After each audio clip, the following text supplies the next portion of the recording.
Hey family, it's Reverend Mark, and today we're talking about this truth. You can be morally right, but mentally wrong.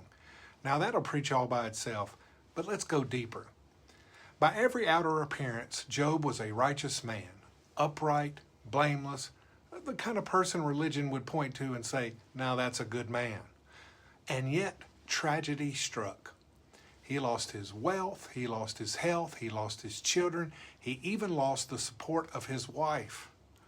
And you might ask, how could something so terrible happen to someone so good? Well, Job himself tells us, right in the middle of his mourning, he says, "The thing I greatly feared has come upon me." There it is. Fear opened the door. Fear cracked the hedge. Fear was the silent agreement that gave trouble permission to walk in. You see, Job was morally right, but he was mentally wrong.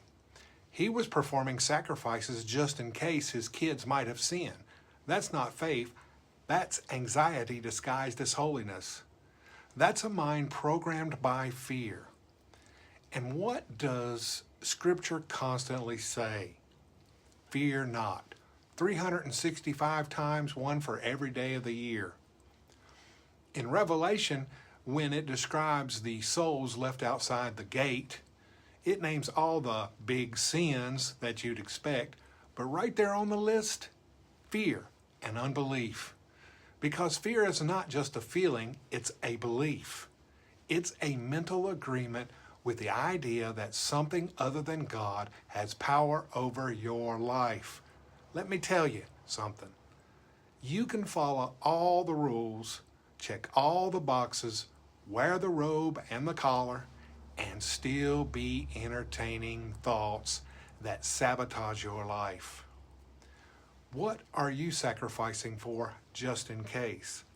What inner rituals are you doing out of fear instead of faith?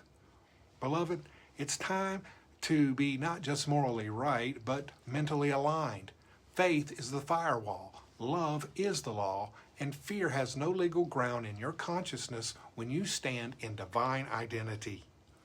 So declare with me right now, the thing I greatly feared will not come upon me because I fear no evil. I trust the God within me to live from love, not lack, from power, not panic, from faith, not fear. And remember, the universe is consciousness.